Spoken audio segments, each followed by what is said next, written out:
Hello and welcome to another video and podcast from Fantasy Football Scout. Today we will be looking at premium midfielders. There's plenty to choose from, but which ones should be in our team? Joining me to consider the options is Az. Az, how are you? I'm good. It's been a while since I was on a video with you, Joe. It's Nice like to be a back. it's like a Scoutcast light. So That's we're mini. minus a Yeah. guest and we're minus lots of topics because we're just going to focus on these premium midfielders at the moment. So we're going to get stuck into this. So before we do, I just want to put up a picture on the screen. So this is what an awesome midfield would look like. Get a load of this. Aubameyang, Salah, De Bruyne, Mane and Fernandes in the same team. Sounds absolutely ideal. But I can hear you already say the rest of your team must look rubbish. Well, you'd be right. Here is the full team. This is literally the best I could come up with. Completely 4.0 defence. I'll be lucky if any of them start. I've got Nyland back up to McCarthy, so at least I've got McCarthy. That beautiful midfield. Brewster, Davis, and Wickham, all Ooh, 4.5. power three. I couldn't find another way to get anything to make that any better than rubbish. So that just gives an indication of And you're missing one of the top yeah, midfielders in Sterling. exactly. There's no Sterling because of course there's actually more than five premium Yeah, midfielders it's we crazy. want. So it's even more tricky. So even with this, you could be missing out on the big hitter that week. So it just gives an indication of what we're looking at here with the midfielders. They're very, very important. We all want them all. We can't have them all. So there we go.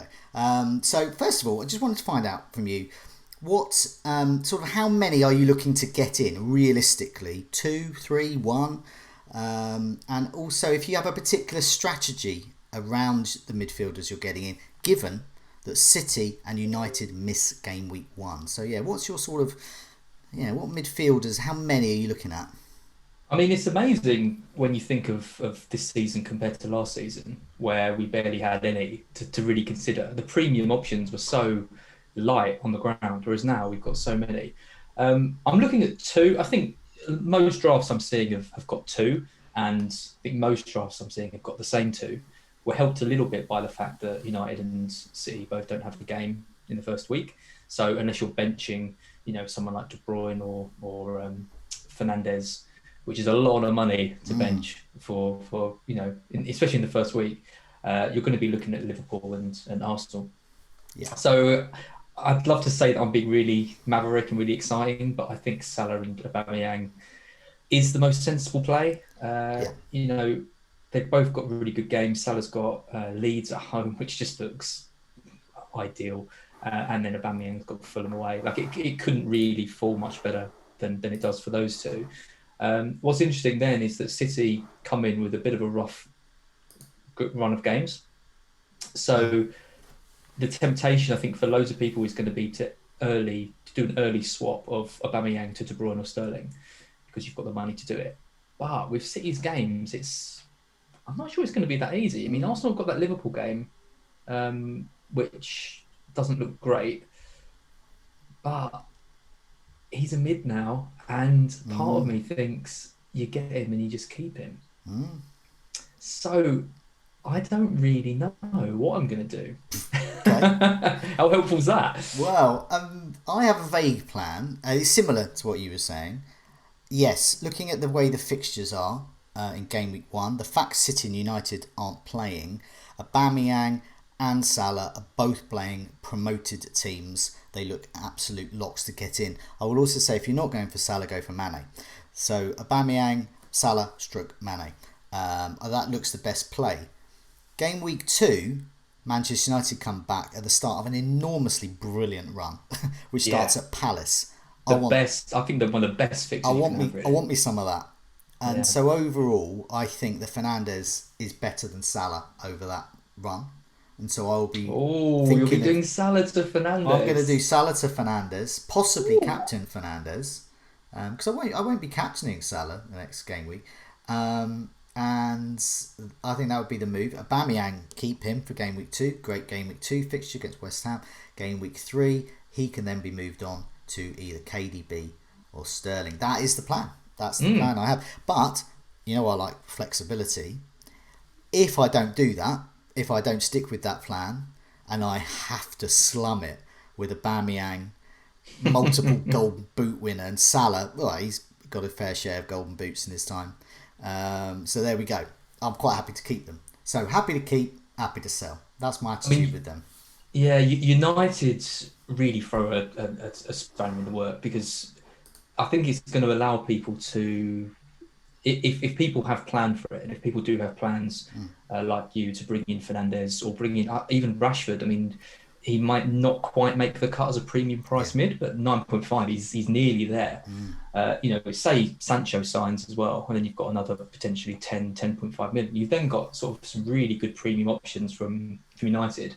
And if you don't really have a plan for them, so say you go with one heavy hitter, so say you just go with Salah, I think it does limit your ability to be flexible in that way. So I know you love talking about price points. I think if you can get in 2 heavy hitters, then you've got the potential to judge it and to switch around. I think I always want, it's a tall order, but I think I always want 2 premium midfielders. There's so much choice. I cannot fathom a time where I think, well, I can only do with 1. I will always want at least 2.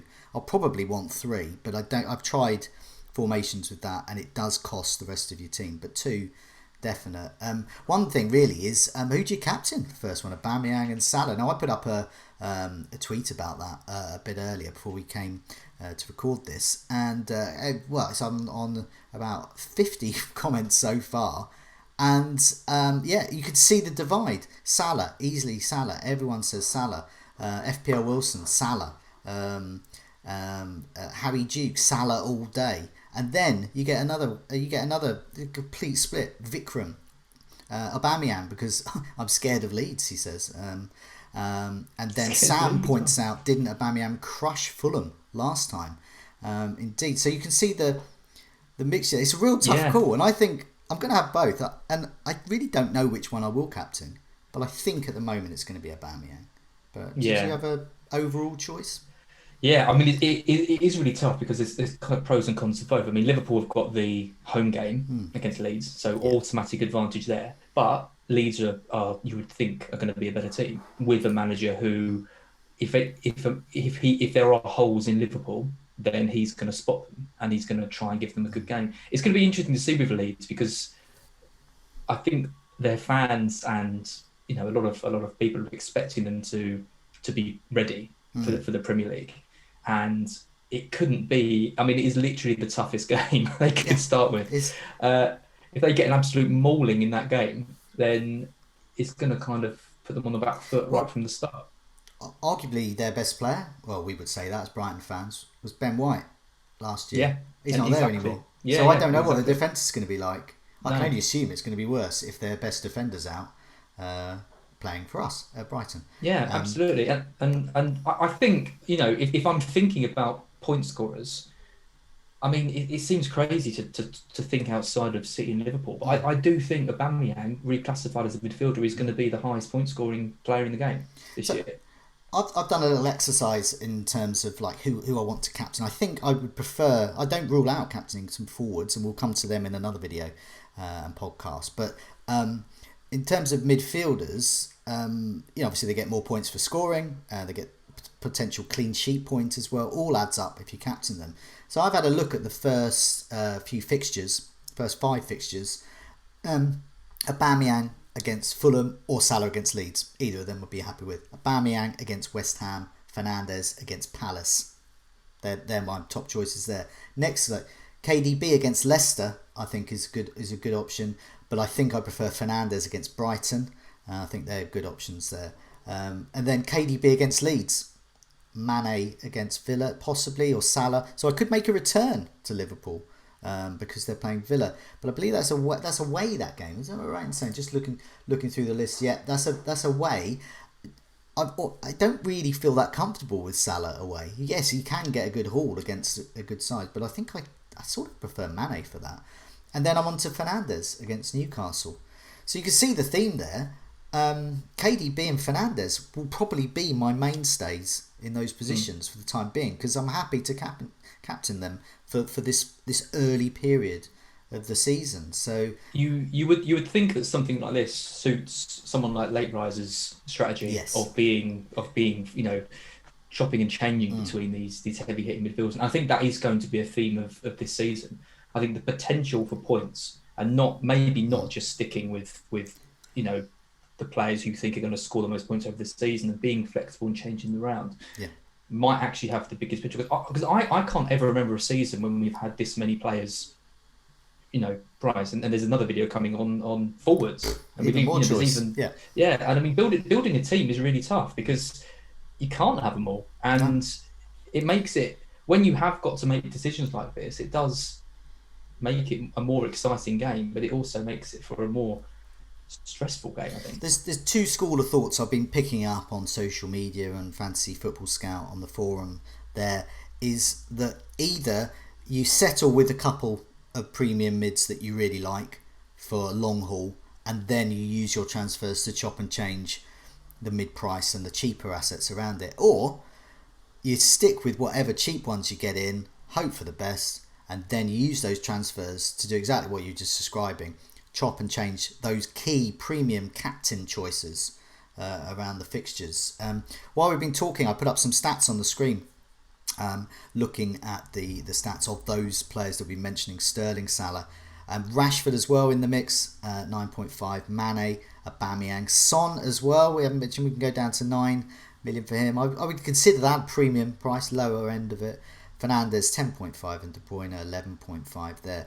And that, these stats, they tell you a few things, but it's difficult because this is over a season. Obviously, some people would want to look, say, in the members area at Fantasy Football Scout and look at from lockdown onwards, and you can do that and you can divide it up, and that may give a better indication because we're going to be in a similar situation with matches being played amidst this pandemic, no fans or very limited fans.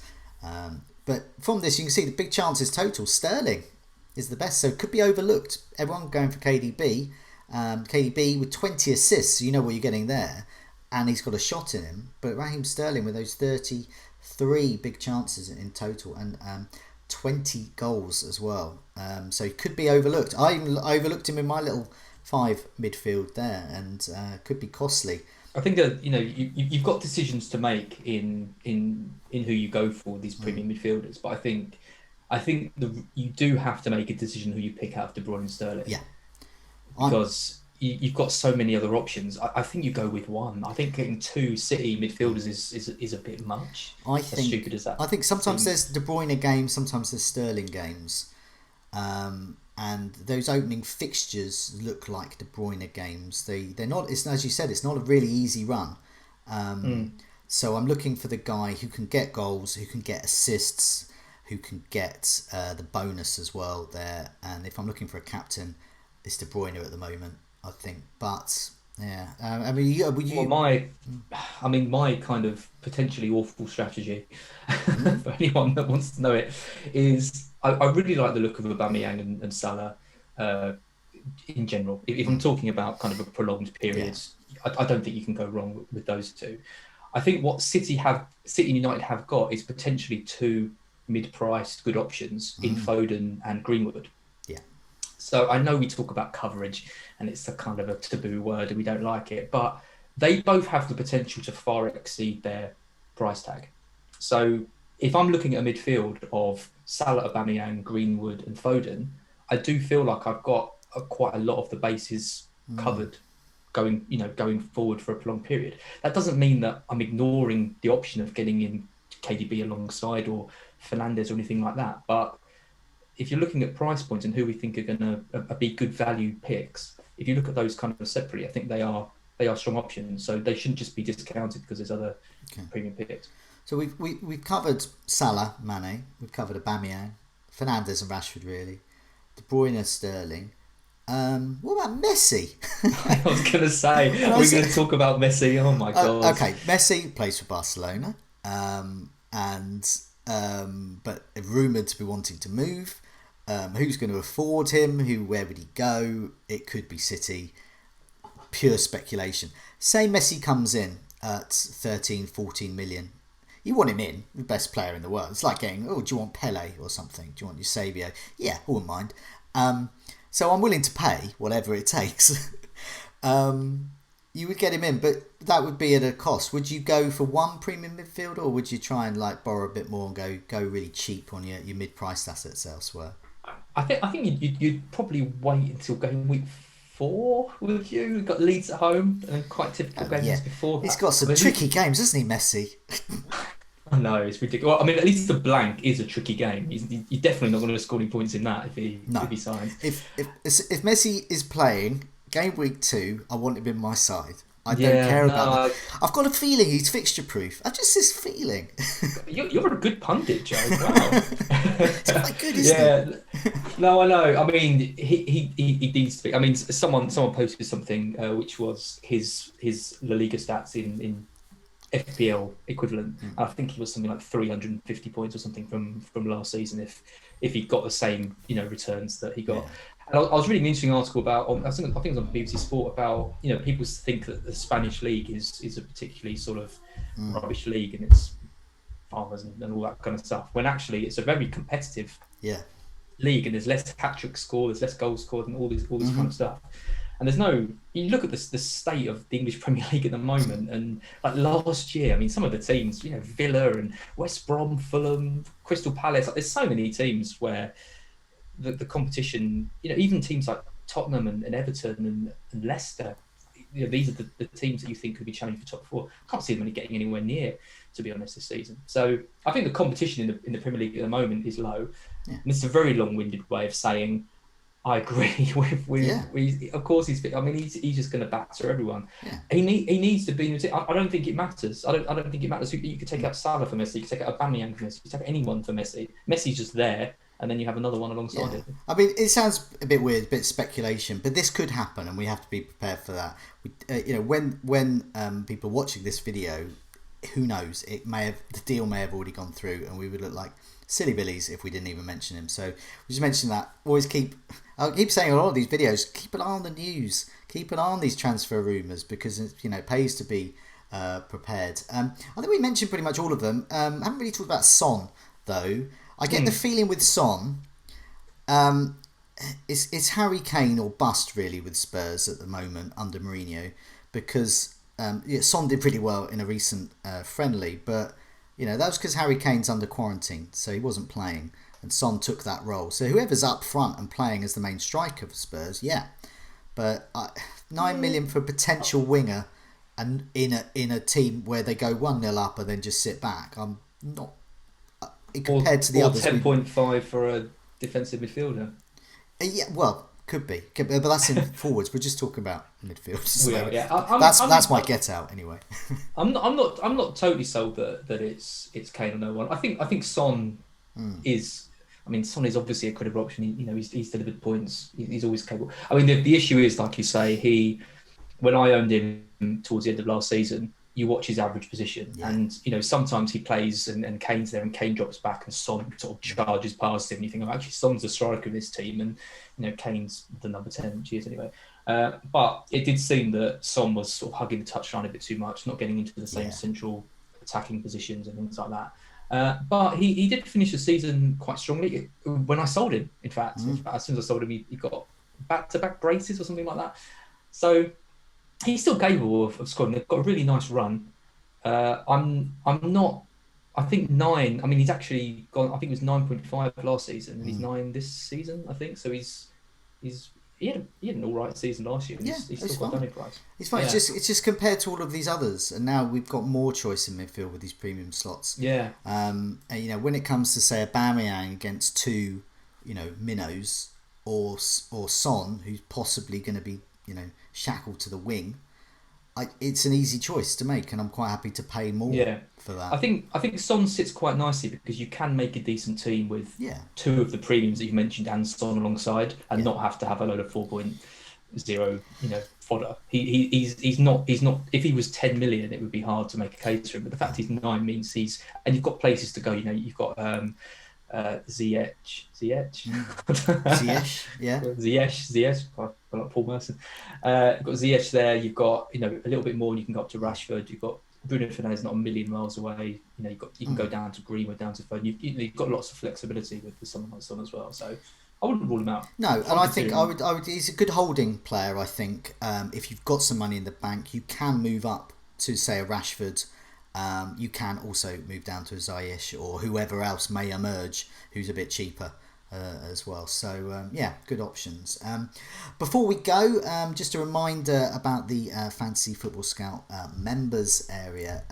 It's got loads of stuff there. Opta powered stats tables, comparison tool, weekly player projections, and more. Do check it out. Worth noting that there is a pre-season offer of £17.50 until 31st of August. And from 1st of September, it will be $19.99.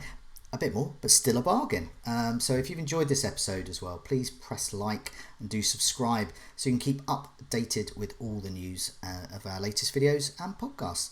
But for now, good luck with your premium midfield choices. You too. Okay, just write down the time. Okay, I'm going to just move pictures around a bit. It's going fine. The pictures.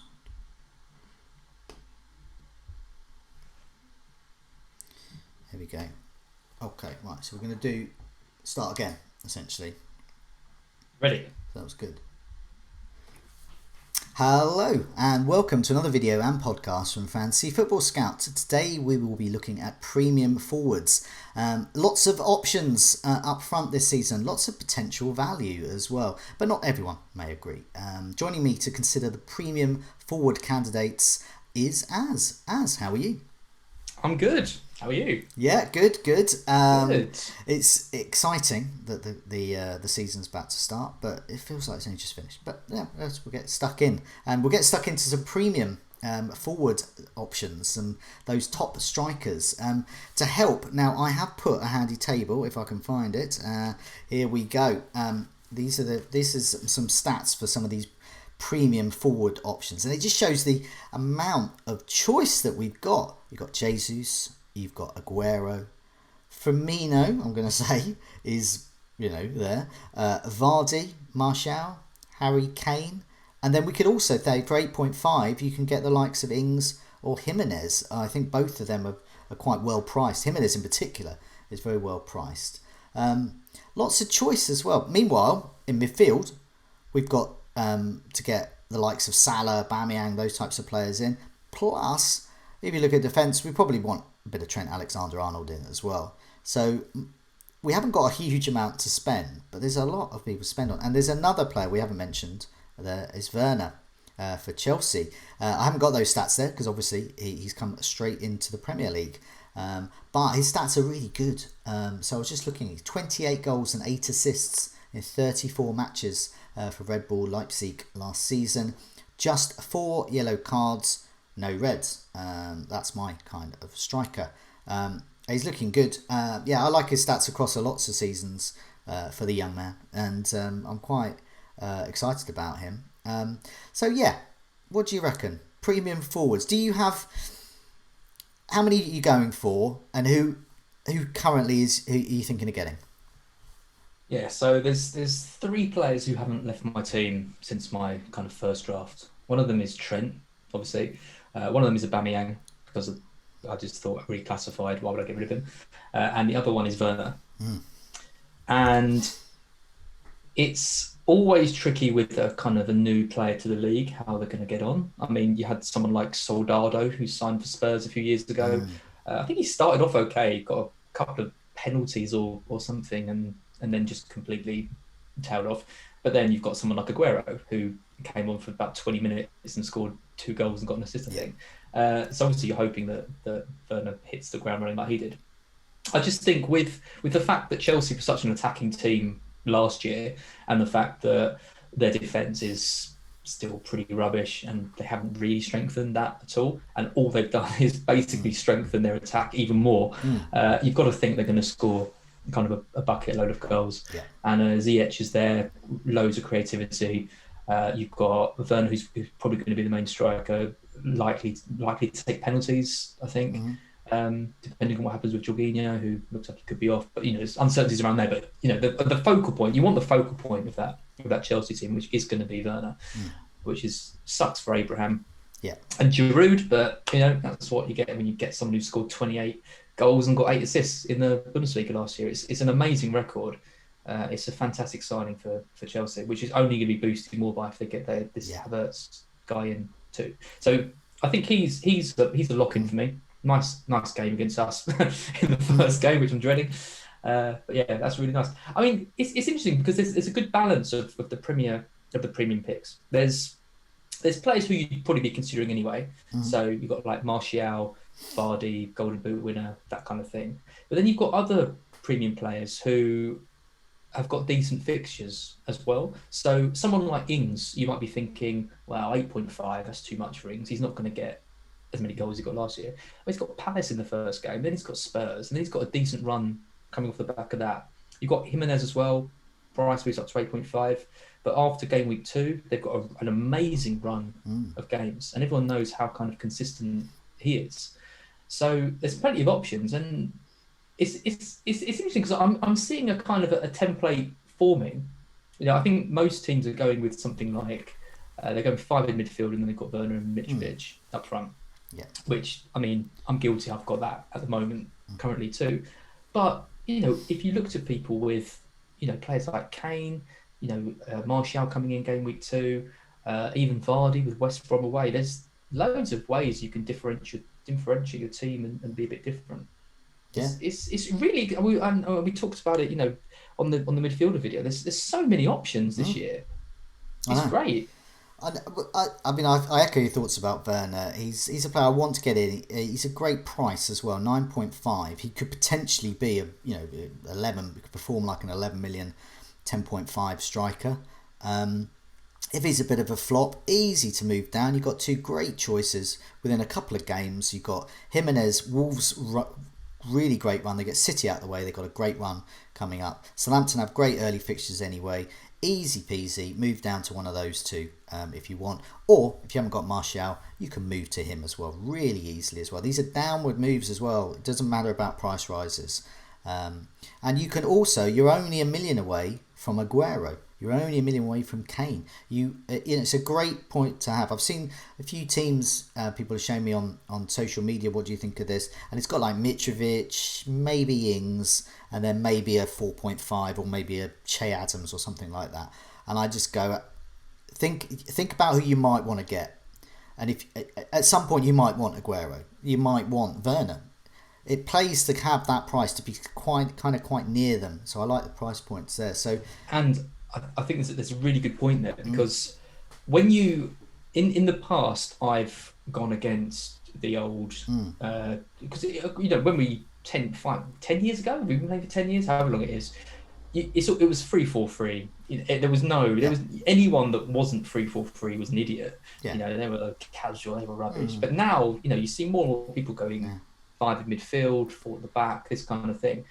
The biggest issue with not having 3 strikers, I find, is that when you've suddenly got options up front, it's so hard to move to those players. So if you've got Werner and Mitrovic up front, and then suddenly, and they're doing okay, but then Martial starts banging the goals, or Vardy goes on one of his hot streaks or something like that. Suddenly you've got to decimate your entire team, or probably even wildcard, to get that player in early. Whereas if you do start with a more top-heavy team, it's actually a lot easier to be flexible. And the main reason is because the budget midfielders, you've got options. Yeah. There's no options budget strikers up to about 6 million. I don't like any of them. No. You'll laugh when you'll see when we have our scout cast before game week 1. You'll laugh with my formation. Yeah. Yeah, I'm going to start with 4-5-1. 4-5. Whoa! I did that last year. Yeah. I had Wickham, and I had I think an Aston Villa striker. But I'm doing it slightly differently, as you would expect from me. I'm doing it in a dullard way. My 2 premium forwards I'm going to go for from the very start of Werner and Martial, and I will go into game week 2 with Souček keeping Martial's. And it all. What I like about these these wild cards, or when you're starting a game week 1, there's usually a player that unlocks something. It may be Fraser at Bournemouth. It might be someone like that. And for me, it's Souček. He's got good heading the ball, great aerial threat. He plays a really bad team at defending headers in Newcastle, and then he has a poor run. So he just, for that 0.5 more, I can use that fifth midfielder to play game week 1. He's got a great fixture. He's a player I'd want to play anyway then. And then he goes back to the bench. First sub. And who comes in? Martial.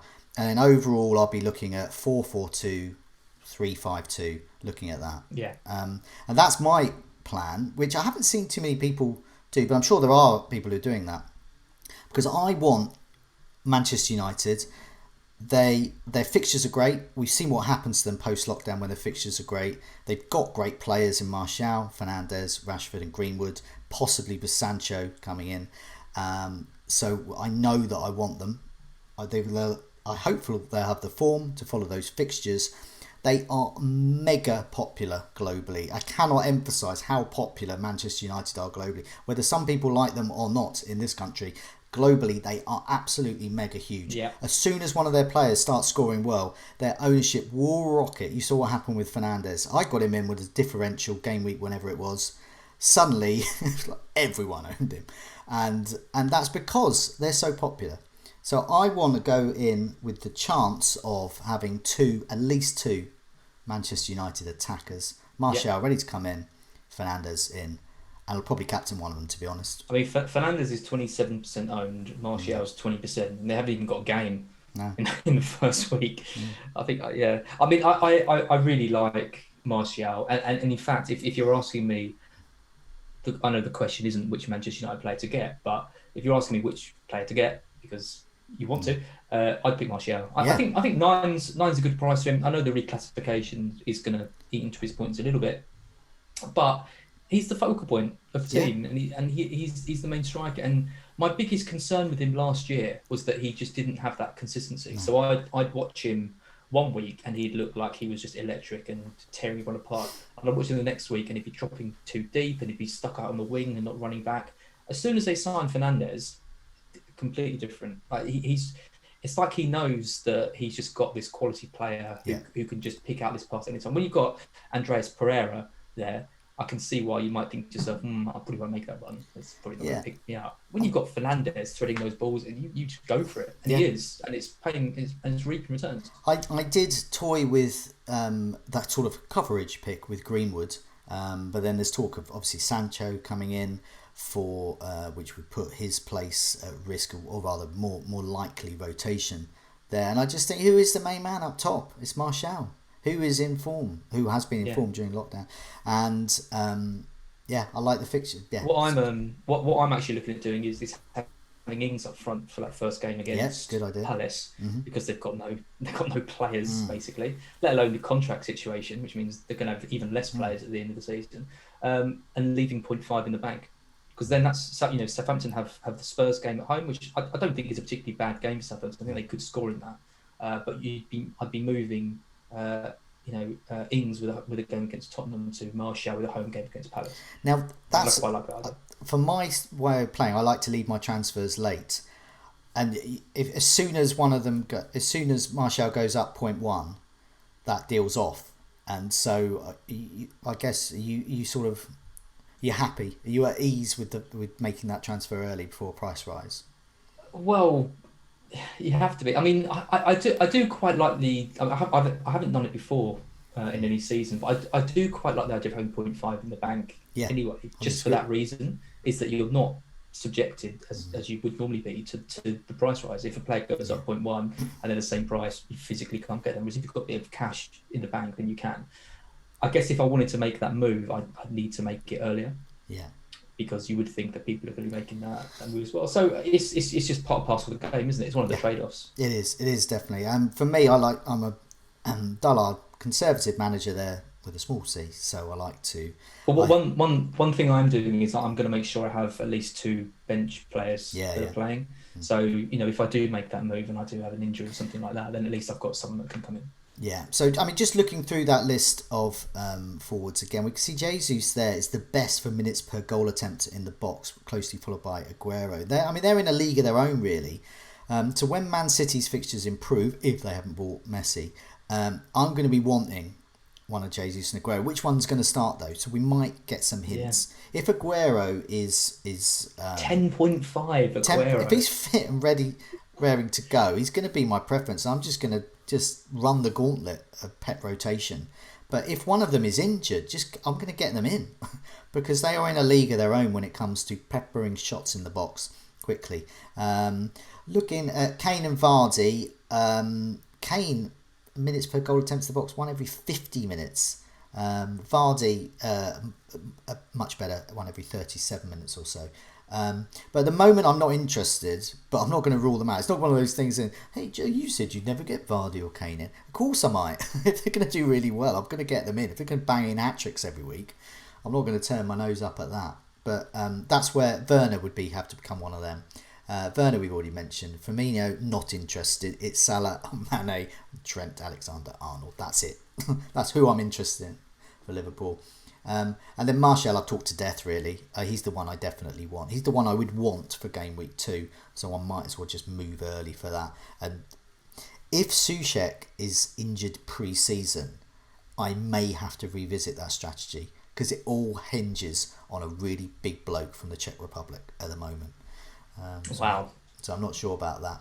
Your magic bean. He's the magic bean. But we can see there's so much choice there. There's so much choice. So I really like Vardy. I think Vardy is a player who I'm seeing in very, very few teams. Yeah. And with an away game at West Brom and then a home game against Burnley, you've got a player with 2 really good games. Yeah. I think a lot of it depends on whether they kind of get Chilwell's out, Maddison's a doubt. They've got Pereira could not be back. Yeah, they've got Evans. But their team is just a bit decimated. So, and you saw at the end of last season, they just completely capitulated when they had those injuries. So there's a bit of a risk with him. But like you say, you could start with Vardy, and you could easily move him to Martial or Werner or something like that. The strategy I'm deploying, that sort of, I could be wrong. Who do I move to? How do I run away from this situation?